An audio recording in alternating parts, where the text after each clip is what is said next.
Everyone, welcome to my channel. আজকে আমরা math নিয়ে আসছি। আজকে কিছু কয়েকটা ম্যাথ করব। প্রথম অঙ্কটা আমি এখানে আছে যে যদি a সমান 17 এবং b সমান 11 হয় তবে a square minus 2ab plus b square সমান কত হবে? এটা ছোটখাটো অঙ্ক, এগুলো পরীক্ষায় আসে।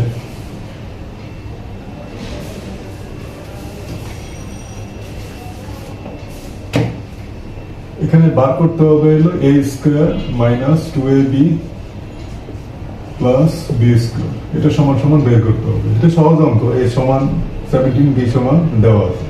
এটা সূত্র আমরা জানি a minus b whole square.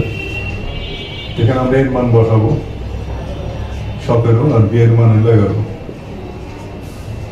এখানে হয় হলো 6 স্কয়ার, সমান সমান হবে 36।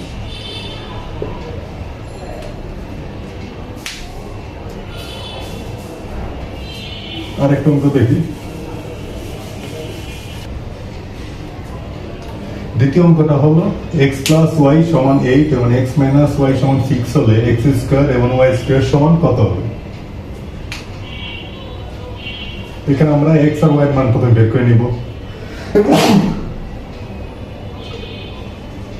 x প্লাস y সমান দেওয়া আছে 8 আর x মাইনাস y সমান দেওয়া আছে 6। এটাকে আমরা যদি প্রথমে যোগ করি তাহলে হয়, এটা কাটা যায় 2x সমান সমান 14। x সমান আমরা পাই 14 ডিভাইডেড বাই 2, x সমান পাই হলো 7। আর যদি আমরা বিয়োগ করি x মাইনাস y সমান সমান 8, x প্লাস y সমান সমান 8 আর x মাইনাস y সমান 6, এটা আমরা বিয়োগ করলে দাঁড়ায় x কাটা যায় এখানে, আর এখানে হয় 2y সমান সমান 2। তাহলে y সমান সমান এখানে আমার হবে 2 ডিভাইডেড বাই 2 আর y সমান সমান হবে 1। x এর মান 7 এবং y এর মান আমরা 1 পেলাম। তারপরে আমরা যদি এখানে বসাই x square plus y square সমান সমান এখানে হয়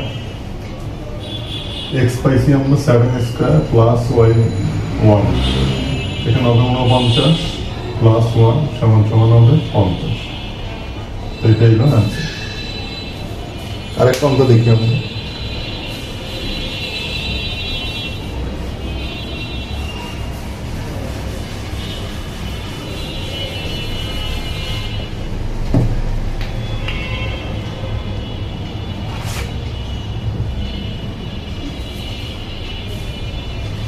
number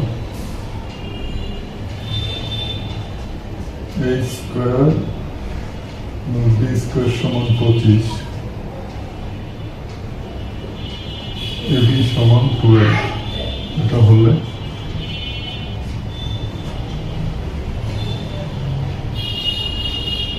a প্লাস b সমান সমান কত হবে?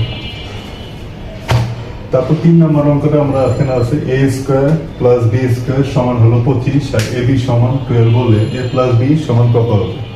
এটা সহজ অঙ্ক। a প্লাস b মান বের করতে হবে। তা আমরা জানি a plus b whole square সমান a square plus 2ab plus b square. এটা সমান সমান হয় যদি আমরা a square plus b square না জানি প্লাস 2ab। এটা জানি যে a square plus b square সমান সমান হলো 25 আছে, প্লাস 2ab সমান দেওয়া আছে হলো 12। তাহলে 25 প্লাস 12 মানে 24, যেটা প্লাস করলে 49।